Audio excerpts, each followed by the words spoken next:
Durante um jantar em família, eu sem querer esbarrei na minha madrasta. Ela me deu um tapa forte na frente do meu pai e falou baixinho: "Você é igualzinha à sua mãe." Meu pai não disse nada. Todo mundo ficou olhando enquanto eu me levantava e saía do jantar. Mas quando eles voltaram para casa, uma surpresa chocante esperava por eles. Meu nome é Nora. Hoje eu tenho 34 anos, mas na época eu tinha 29. Moro em Seattle, trabalho com publicações e tento ficar longe da minha família o máximo que posso, pelo menos até aquela noite. Eu não ia na casa deles fazia mais de um ano.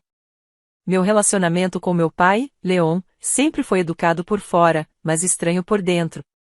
A gente se falava em datas importantes, tipo Natal, ou mandava uma mensagem de aniversário, e só. A verdade é que eu nunca consegui perdoar ele pelo que aconteceu depois que minha mãe morreu. Eu tinha 16 anos quando ela faleceu. Foi um câncer de ovário, devagar, doloroso e cruel. Depois disso, meu pai ficou perdido. Hoje em dia eu entendo melhor, mas na época foi difícil. E o que eu ainda não consigo aceitar é que ele trouxe a Cambria para morar com a gente no mesmo ano em que minha mãe morreu. Cambria era colega de trabalho dele. Consultora financeira, toda certinha, sempre arrumada.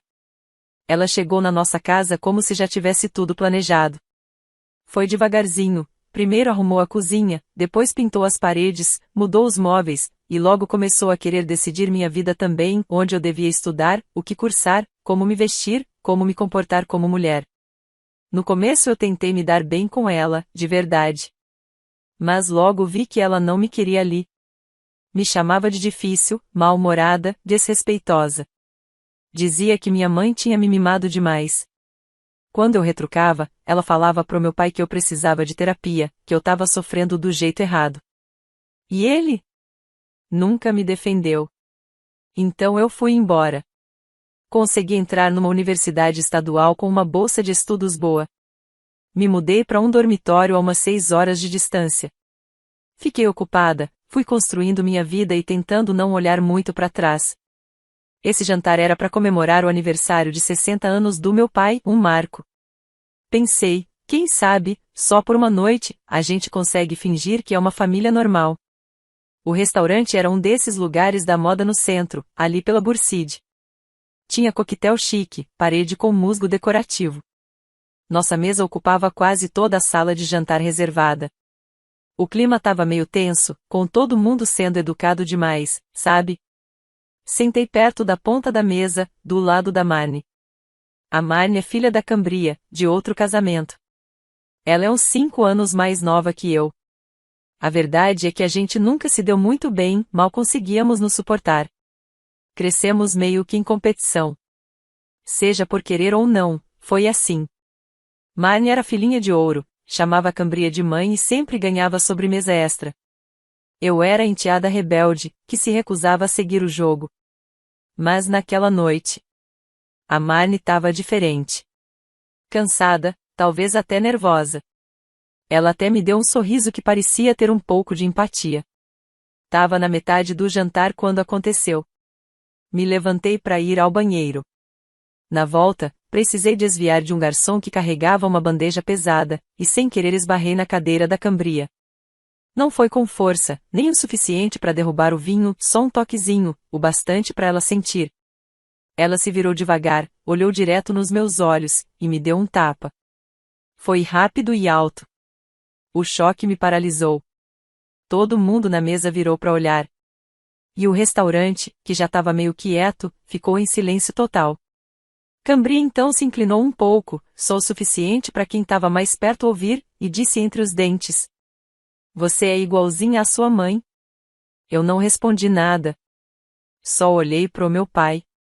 Ele estava encarando o purê de batata, como se ali tivessem todos os segredos do universo. Eu não esperei nada. Nenhuma palavra, nenhum olhar, nada que mostrasse que ele tinha percebido o tamanho do que tinha acabado de acontecer na frente da família inteira e de metade de Portland. Então, eu fui embora. Não chorei no carro, não gritei, nem liguei para ninguém. Só dirigi de volta pro Airbnb que eu tinha alugado e sentei na cama, ainda de casaco. A cidade fazia barulho lá fora, mas eu fiquei completamente parada, olhando pro chão. Foi aí que algo dentro de mim se partiu. Não foi um rompimento barulhento, foi quieto. Tipo o último fio de um suéter velho se soltando de vez. Peguei meu notebook e comecei a escrever. No começo, era só para desabafar, como um diário. Mas quanto mais eu escrevia, mais percebia o quanto eu tinha engolido coisas por anos. Não só o tapa, mas o silêncio, o jeito como meu pai deixou a Cambria mudar toda a história da nossa família, como se fosse dela. E o pior, como me fizeram acreditar que o problema era eu. Então eu postei. Não com meu nome, claro. Usei nomes falsos e escrevi tudo no subreddit que eu já acompanhava há anos, o R. Raizeb Narcissis. Contei tudo, o tapa no jantar, os anos de desprezo. Achei que talvez algumas pessoas fossem ler. Talvez alguém comentasse, você não tá maluca. Mas foi além. A postagem explodiu. Milhares de votos positivos, centenas de comentários. Gente compartilhando suas próprias histórias, dizendo que acreditavam em mim, que eu não tava exagerando. Diziam que o meu silêncio por todos esses anos era uma forma de sobreviver. E aí? A Marnie me mandou uma mensagem. Foi curta. Ela escreveu: Nora, li sua postagem. Sei que é você. E acredito em tudo. Podemos conversar? Nos encontramos na manhã seguinte, num café pequeno perto da livraria Povels. Eu tava nervosa. Mas ela apareceu. Sem maquiagem, de moletom com capuz, sem esmalte Cambria. Parecia que não tinha dormido nada. E aí ela falou. O que ela disse? Me pegou de surpresa. Ela me contou que sempre achou que tinha alguma coisa errada.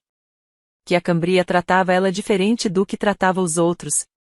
Que ela escutava conversas estranhas, se sentia isolada, controlada.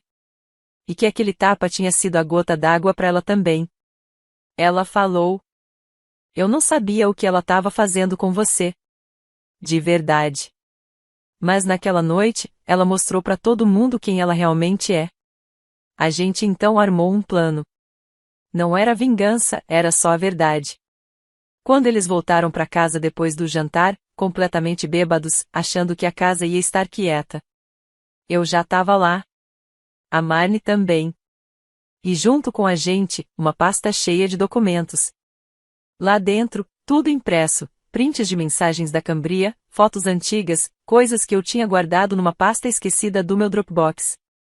Fotos dela me encurralando na cozinha, dedo na minha cara. Cartas antigas da minha mãe, com os pensamentos finais dela sobre a Cambria que eu tinha achado escondidas numa caixa de joias depois do enterro. Tinha até provas mostrando que a Cambria começou a ver meu pai antes da minha mãe morrer. Tudo ali. Era impossível negar. O ar na sala naquela noite parecia elétrico, como se tivesse uma tempestade prestes a começar.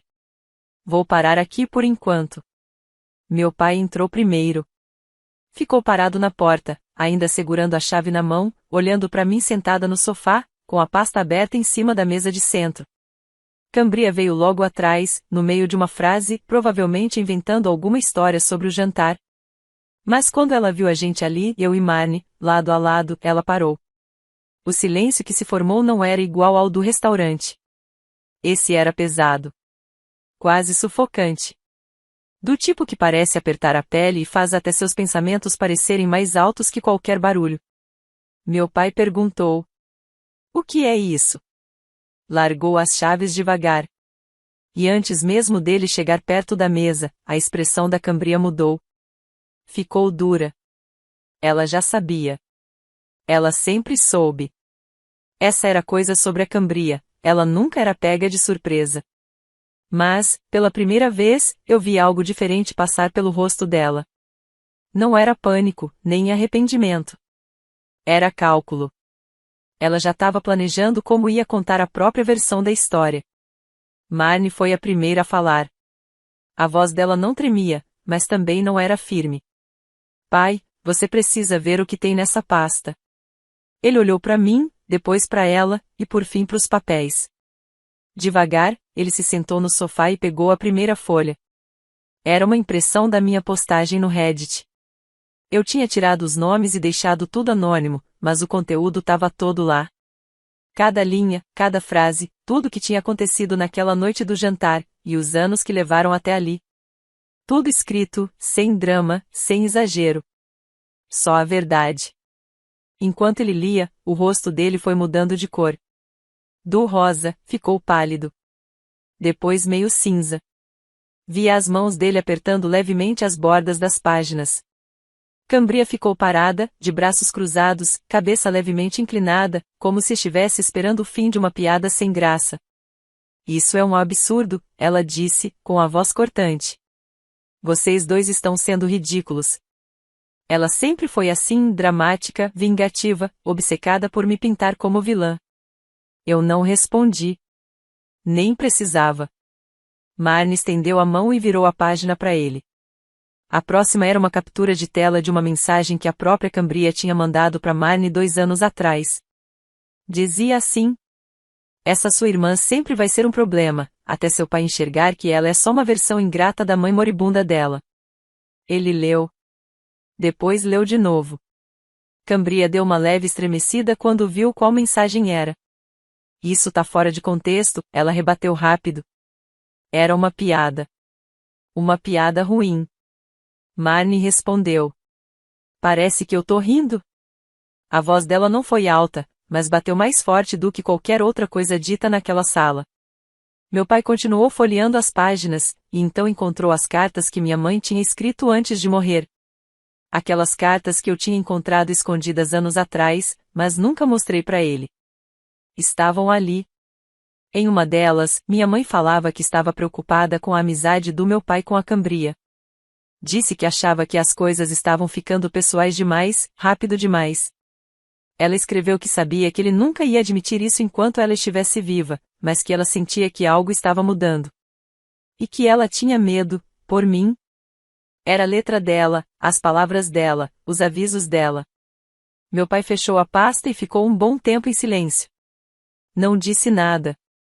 Mas Cambria, percebendo esse silêncio como uma chance, tentou de novo. Ela tá envenenando você, Leon, ela disse, apontando para mim. Ela tá agarrada nessas versões distorcidas do passado faz anos. Acha mesmo que é coincidência ela voltar agora, justo no seu aniversário, com uma pasta cheia de mentiras? Ela tá manipulando você. Aí ela soltou. Ela não levou um tapa de verdade. Cambria, Marnie disse firme, sem rodeios. Ela levou sim. Os olhos de Cambria se estreitaram, olhando para Marnie. Você só tá do lado dela porque sempre teve inveja, ela falou. Acha que eu não percebi o quanto você tem sido fria comigo ultimamente? E aí, mudou. Eu já tinha visto isso antes. Aquele momento em que Cambria passava de se defender para atacar. Era sempre assim, tentar fazer a pessoa duvidar de si mesma. Puxar de volta pro controle dela. E isso tinha funcionado com Marnie por anos. Mas eu vi. Eu vi quando a mandíbula da Marnie travou. Ela não ia cair de novo. Aquela noite, Marnie disse, foi a primeira vez que eu vi quem você realmente é. O jeito que você olhou para ela. As coisas que você falou. Você deu um tapa nela, na frente de todo mundo. E depois agiu como se ela merecesse. Ela se virou pro nosso pai. E você? Só ficou sentado. Como se aquilo fosse normal. Meu pai ainda não tinha dito nada. Ele estava olhando fixamente pro vazio. Mandíbula cerrada, respirando devagar. Aí, finalmente, ele se levantou. Não olhou para mim. Nem para Marnie. Só para Cambria. E quando falou, a voz saiu calma, calma demais. Você me disse que a Nora estava exagerando. Que a Nora era difícil. Que ela só estava tentando me punir por eu ter seguido em frente. Cambria não disse nada. Ela foi embora por sua causa, meu pai disse. Foi aí que ela explodiu. Não. Ela sibilou.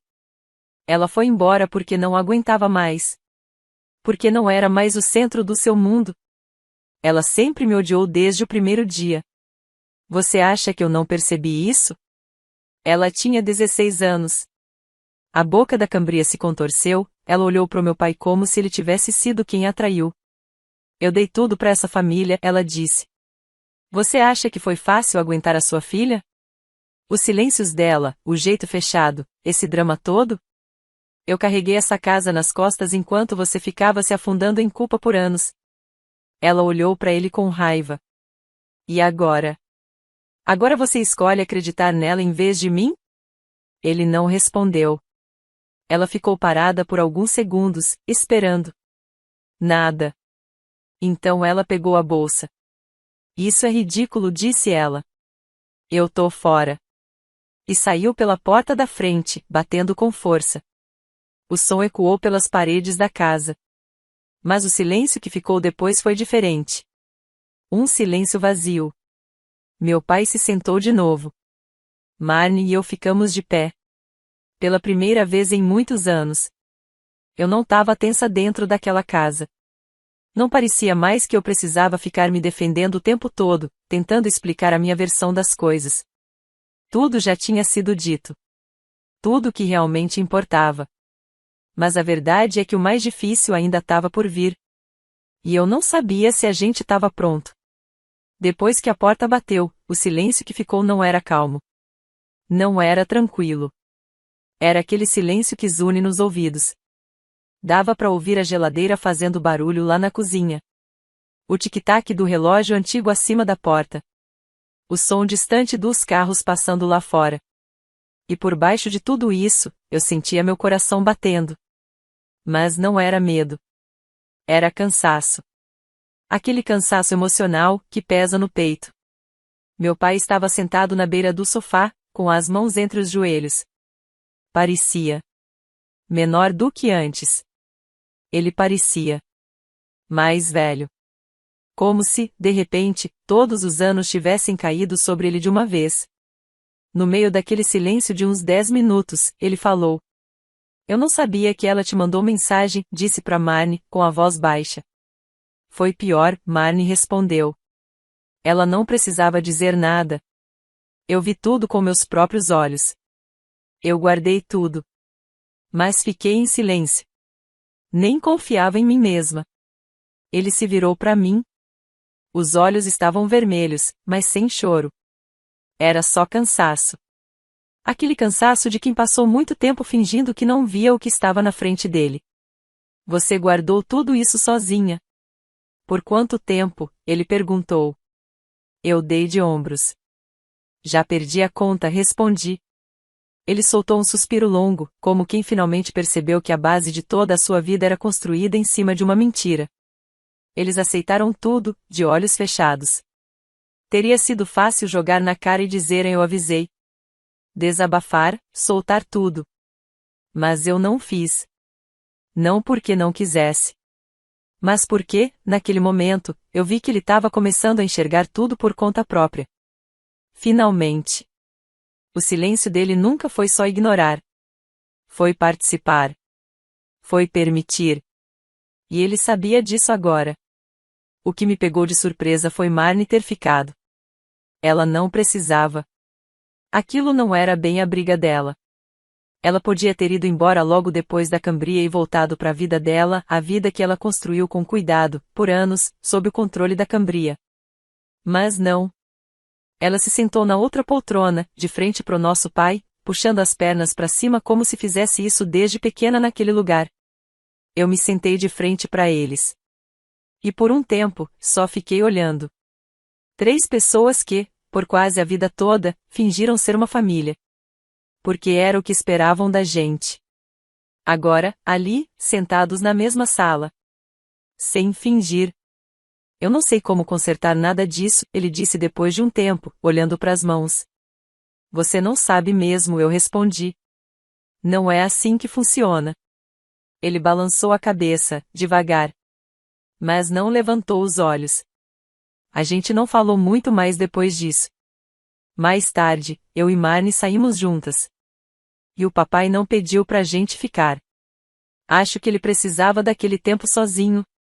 A casa parecia outra. A casa parecia pesada, com anos de evasão. Deixar a gente ir naquela noite pode ter sido a primeira escolha que ele fez sem a influência de Cambria em muito tempo. Marnie e eu caminhamos de volta para o carro dela em silêncio, mas não era mais desconfortável. Ela disse: "Eu sempre pensei que você fosse a forte." Enquanto ela destrancava a porta, eu pisquei, sem entender. Ela continuou: "Você saiu. Eu pensei que você estava com raiva e era egoísta, mas você só estava se salvando." Eu não sabia o que responder. Eu tinha carregado o rótulo de difícil por tanto tempo que não sabia como lidar com alguém me chamando de forte, especialmente ela, naquela noite. Eu fiquei em um quarto de hóspedes no apartamento de Marnie. Ela morava em um lugar simples no bairro de Bookman. Nada de chique, mas aconchegante e mais pessoal do que eu esperava. As paredes estavam cobertas com pequenas citações emolduradas e cartões postais antigos. O sofá tinha um cobertor de tricô que me lembrava daqueles que minha mãe costumava fazer. Ficamos acordadas conversando até às 2 da manhã, falando sobre crescer, sobre como tinha sido diferente para nós duas. Mesmo vivendo sob o mesmo teto, como Cambria sempre nos colocou uma contra a outra sem a gente perceber. Ela sempre me fez sentir como se eu fosse a razão de as coisas não estarem funcionando. Marnie confessou, deitada de lado, olhando para o teto: "Mesmo quando eu era só uma criança, eu concordei." Ela fez isso com todos nós, especialmente com o papai. "Você acha que ele realmente não viu?" eu perguntei. Eu pensei por um momento. "Acho que ele escolheu não ver, porque ver significava admitir o que ele fez com você, comigo e com a mamãe." Marnie não respondeu, mas sua mão foi até a minha no sofá e ela apertou suavemente. Pela primeira vez em nossas vidas, não éramos rivais. Éramos sobreviventes da mesma guerra. Os dias que se seguiram foram mais calmos, mas também mais agitadas. Eu não voltei para Seattle imediatamente. Fiquei em Portland por um tempo, trabalhando remotamente da casa de Marnie e verificando meu pai a cada 2 dias. Ele estava sempre sozinho agora. Cambria havia se mudado temporariamente para a casa de um amigo em Lake Oigo, ou pelo menos foi isso que ouvimos. Ele nunca falava muito quando eu o visitava, mas sempre estava limpando alguma coisa, reorganizando estantes, esfregando balcões que nem precisavam ser esfregados, vasculhando caixas velhas na garagem. Acho que ele estava tentando descobrir o que naquela casa era realmente dele e o que sempre foi dela. Marnie também visitava às vezes juntas, às vezes sozinhas. Nós 3 nunca mais falamos sobre o que aconteceu no restaurante. Era como se revisitar isso quebrasse qualquer trégua frágil em que estávamos vivendo agora. Uma tarde, eu o encontrei sentado à mesa da cozinha, com um álbum de fotos na frente dele, daqueles antigos, quando as fotos eram impressas e colocadas atrás de plásticos, em vez de ficarem no celular. Ele estava folheando as páginas lentamente, como se cada foto precisasse de seu próprio momento. "Esta era da sua mãe", ele disse, sem olhar para cima. "Ela fez este álbum no verão em que te levamos para Cannon Beach." Eu me lembrei daquela viagem. Eu tinha uns 9 anos. Passei a semana toda coletando conchas quebradas e fazendo castelos tortos. Mamãe usava aquele chapéu de palha feio que ela adorava, e papai realmente sorria. Lembrei disso porque era raro ela escrever pequenas notas embaixo de algumas fotos. Ele disse, virando a página, ela tinha uma letra cursiva bonita embaixo de cada foto: "Primeira piscina de maré de Nora, melhor queijo grelhado do Oregon, queimadura de sol terrível de Leon." Ele parou em uma nota que dizia apenas: "Tantas risadas hoje, espero que fiquem." Nenhum de nós disse nada, mas eu sabia o que ele estava pensando. A risada não ficou, ela se evaporou silenciosamente, perdida em todo o silêncio que veio depois. "Eu acho que eu esqueci quem eu era depois que ela morreu", ele disse. Eu estava com medo, solitário, e Cambria. Ela preencheu o espaço tão rápido que eu não questionei. "Eu sei que eu disse, mas isso não é uma desculpa." "Não, não é", ele assentiu lentamente. "Sinto muito." E embora as palavras não tenham consertado tudo, elas foram um começo. Ainda não tínhamos notícias de Cambria diretamente. Ela não tinha ligado, enviado e-mail ou aparecido. Eu não esperava que ela voltasse, ela não era do tipo que voltaria a menos que tivesse um plano, e parte de mim se preocupava que ela estivesse por aí elaborando sua versão da história para outra pessoa ouvir. Mas algo me dizia que não tínhamos ouvido falar dela pela última vez. Menos de uma semana depois do confronto, as coisas começaram a se acalmar. Era como se a poeira estivesse começando a baixar, mas em vez de revelar ruínas, mostrou a estrutura distorcida em que todos nós vivemos por anos. Meu pai continuou separando papéis, Marnie voltou ao trabalho, mas mantivemos contato todos os dias. Eu mudei meu voo algumas vezes, sentindo que algo ainda não estava bem resolvido. Então, veio a carta do advogado. Cambria não estava pronta para acabar, afinal. Ela entrou com um pedido de separação legal e, no mesmo momento, exigiu pensão alimentícia e a propriedade total da casa. A mesma casa que minha mãe escolheu uma vez. A mesma casa que minha mãe pagou a maior parte da entrada com uma herança do pai dela. Aparentemente, Cambria achava que seus 15 anos de trabalho emocional a davam direito a tudo. Ela também pediu alguns itens da casa que dizia serem dela, incluindo, estranhamente, uma coleção de xícaras de chá antigas que pertenciam à avó da minha mãe. Ela disse que minha mãe as tinha dado a ela antes de morrer, o que era uma mentira absurda. Eu ri quando li aquilo. Ela está tentando te enganar com essa papelada, eu disse quando meu pai me ligou. Ele não riu. Ele parecia um homem.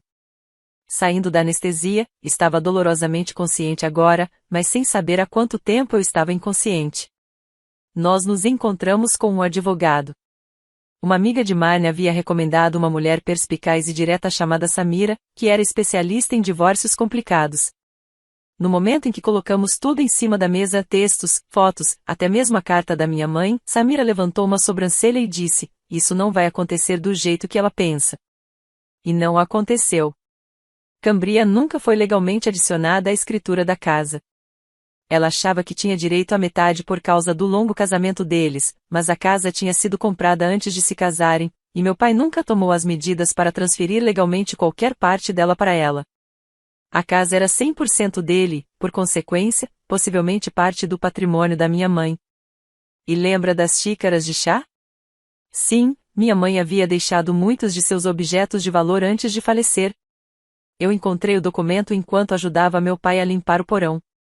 As xícaras de chá estavam explicitamente listadas como sendo passadas para mim quando eu fizesse 30 anos. Eu tinha 34. Não contamos nada a Cambria imediatamente. Esperamos até o dia da mediação, quando ela apareceu com um terno bege rígido, toda cheia de dignidade e presunção. O advogado dela, um jovem que parecia preferir estar em qualquer outro lugar, folheava suas anotações enquanto Samira lançava uma bomba atrás da outra. Propriedade, documentos, mensagens de texto, a postagem completa do Reddit anexada com uma nota do terapeuta familiar que havíamos consultado, dizendo que o incidente causou sofrimento emocional significativo para mim e reabriu um trauma não resolvido relacionado à morte da minha mãe. Eu vi o rosto de Cambria cair em câmera lenta. Ela piscou algumas vezes, tentou falar. O advogado dela colocou a mão no braço dela, e então Samira sorriu. Estamos dispostos a sair em silêncio, ela disse. Sem confusão pública, mas queríamos deixar claro que ela não vai receber nada da casa, nem os itens do testamento, nem pensão alimentícia. Se ela se recusar, estamos prontos para processá-la por danos emocionais, interferência nos bens da herança e sofrimento intencional. Claro, também vamos compartilhar essas mensagens com a família e conhecidos em comum. Cambria ficou em silêncio por um momento. Suas mãos estavam fechadas em punhos no colo. Ela olhou para meu pai, que nem sequer a olhava nos olhos. Então, ela assentiu. Seus olhos estavam ardendo. Estava decidido. Nos meses seguintes, de uma forma estranha, as coisas começaram a melhorar. Meu pai começou a fazer terapia por conta própria. Ele me ligava uma vez por semana só para conversar. Às vezes, ele compartilhava uma lembrança da minha mãe, algo que ele não tinha coragem de falar há anos. Marnie e eu ficamos mais próximas de um jeito que nunca tínhamos sido quando éramos crianças. Nós visitamos a costa juntos, olhamos caixas de fotos antigas e rimos das coisas estranhas que nossos pais costumavam fazer. Tiramos as xícaras de chá do armazenamento e usamos uma vez. Eram delicadas, frágeis e bonitas. As iniciais da minha mãe estavam gravadas no fundo de cada uma. Cambria. Ela desapareceu. Ouvi dizer que ela se mudou para um pequeno condomínio em Tigard. Tentou entrar em contato com alguns membros da família para contar sua versão, mas muita gente já sabia da verdade. O silêncio que a seguiu não era mais protetor, mas sim isolamento. E a casa? Meu pai tomou uma decisão final. Ele me deu mais de 50% dela. É o que sua mãe teria querido, ele disse. É o que eu deveria ter feito anos atrás. Nós não fizemos festa. Não queimamos nada. Não gritamos nem choramos. Não postamos o nome dela online. Nós simplesmente desmontamos em silêncio a mentira que ela passou anos tentando construir, e isso foi o suficiente. Às vezes, a vingança não precisa ser dramática ou cruel. Às vezes, é tão simples quanto dizer a verdade e ver as mentiras desmoronarem. Às vezes, a melhor vingança é morar na casa que ela tentou roubar, com o seu nome na escritura, sua irmã no quarto de hóspedes e as xícaras de chá da sua mãe em suas mãos, sabendo que ela nunca mais poderá tirar nada disso de você.